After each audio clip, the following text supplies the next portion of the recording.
Voilà, aujourd'hui nous sommes en compagnie de Guy Évrard, responsable adjoint des grottes de Han. Déjà, encore une fois, merci de votre accueil, parce qu'à chaque fois c'est un plaisir de venir vous voir. On est à l'intérieur des grottes et une nouvelle technologie aussi, on va dire, pour découvrir ces grottes. Ah, évidemment, on est passé au XXIe siècle. Ça faisait pas mal de temps qu'on était resté dans le classique et maintenant, on s'est lancé, on renouvelle tout, les câbles, les lampes et la manière d'éclairer les grottes. Par exemple, maintenant, tous nos guides ont une petite télécommande avec quelques numéros et en appuyant sur les numéros, eh bien voilà, ils peuvent éclairer la grotte un peu suivant leurs envies, voilà, comme ça. Ça permet, vous voyez, d'avoir une belle dynamique Exactement. dans le commentaire. Et alors, on est vraiment très fiers de ce nouveau produit parce que ça a demandé, ça fait, oh mon Dieu, ça fait 6 ans qu'on est là-dessus. Et donc, c'est surtout les LED que les gens vont voir, c'est surtout l'éclairage. Et là, on est vraiment passé à toutes les nouvelles techniques d'éclairage. Donc, on joue avec les températures de couleur, les angles d'éclairage, les contre-jours et ainsi de suite, des techniques vraiment cinématographiques. Est-ce qu'on parle voilà, justement, on parle de notion de spectacle aussi. Je pense que c'est un peu de magie que vous offrez aux visiteurs, tout simplement. Ben, bon, il y a deux options. Soit ceux qui n'ont jamais vu la grotte, c'est un spectacle magique parce que justement, elle est éclairée comme peu de grottes pour l'instant. Oui. Et pour ceux qui ont déjà vu la grotte, eh ben, c'est tout à fait différent. Même pour moi, je la découvre encore maintenant grâce à ces nouveaux éclairages. Alors, on va, si vous voulez bien rentrer un petit peu dans le détail, ça se passe comment quand vous avez décidé de changer tout ça? Vous avez contacté des professionnels, j'imagine, de l'éclairage qui vous donnent des options ou est-ce que c'est vous qui avez des attentes, justement? Mon Dieu, ça fait, attendez un peu, je me rappelle, ça fait 7 ou 8 ans qu'on est déjà sur ce projet. J'avais été sur des grottes en Suisse qui avaient déjà franchi le pas. Et là, bon, on s'était concerté avec la direction, est-ce qu'on passe le pas ou pas? Et pour finir, s'il s'avérait que le système était tout à fait fiable, était arrivé à maturité, alors on s'est lancé dans le projet de rénovation, mais il ne faut pas oublier qu'on a près de 2 km de galerie, ce qui fait que faire ça en une seule phase, c'était difficilement réalisable. Il fallait vraiment fermer la grotte.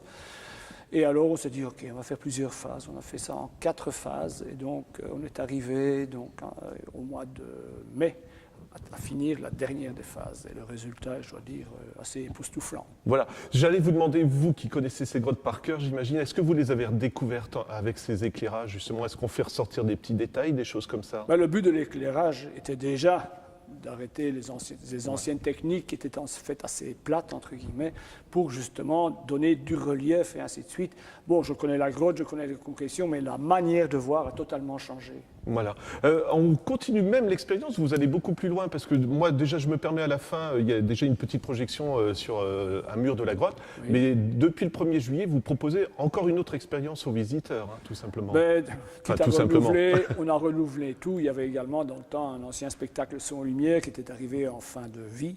Et alors, on s'est dit, bon, qu'est-ce qu'on fait? Et alors, on a été approché par un célèbre producteur qui s'appelle Luc Petit, qui monte des spectacles son et lumière un peu partout dans le monde. Et lui utilise les dernières technologies, le vidéomapping, les projecteurs laser, l'éclairage LED, bien entendu, mais qui est multicolore et ainsi de suite. Et il nous a proposé un spectacle qui est vraiment un très beau complément à la grotte. Donc, ça fait partie de la grotte, il faut bien insister, que chaque visiteur peut le voir. Ça fait partie intégrante de la grotte, mais maintenant on a vraiment une grotte spectacle, voilà. Aussi bien par les nouveaux éclairages de la grotte, mais aussi par ce show au milieu de la visite. Et la thématique du spectacle colle exactement aussi à l'histoire de la grotte, enfin, oui, origine, voilà. Oui, origine, tout dépend un peu. Voilà, moi je projette une grotte, je me dis voilà. Non, c'est vrai que, bon, il m'arrive encore de temps en temps de faire des visites, et c'est vrai que ces visites, je les fais un peu sous le thème de l'eau. C'est-à-dire aussi l'eau qui est un cercle de création de la grotte par l'érosion, corrosion et ainsi de suite. Et j'étais assez content de voir que lui avait appelé son spectacle Origine, parce que lui, c'est l'origine de la grotte qui est un peu le cercle du temps, depuis le Big Bang jusqu'à faire penser aux gens qu'on fait partie d'un tout de l'univers. Et ce spectacle, dans son scénario, je trouve tout à fait complémentaire à la grotte.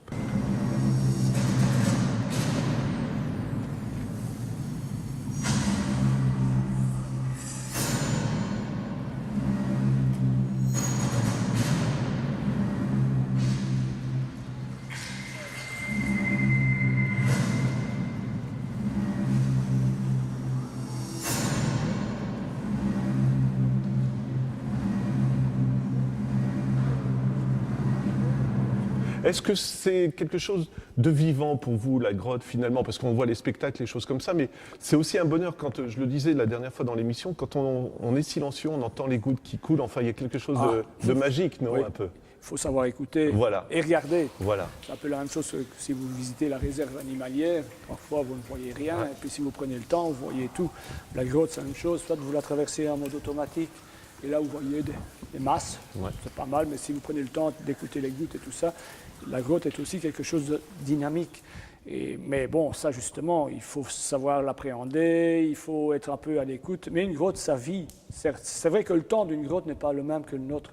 Mais si on prend la peine de réfléchir un peu, d'imaginer, ça bouge pas mal. Voilà. Ben, moi, ça sera ma dernière question. Si vous aviez un conseil à donner à un visiteur, mais ça prolonge un peu ce que je viens de dire, rester en retrait de la visite, mais bon, il faut quand même écouter le guide parce que c'est intéressant. Voilà. Ou faire 2 fois la visite, du coup, non? Plutôt faire 2 fois la visite, parce que rester en retrait, surtout à cette saison, ça peut poser un peu quelques problèmes. Mais non, faire 2 fois la visite, vous savez, Longwy, c'est pas très loin. Et on a ici, au niveau de la billetterie, des formules abonnement. Donc, vous savez, c'est le domaine des grottes.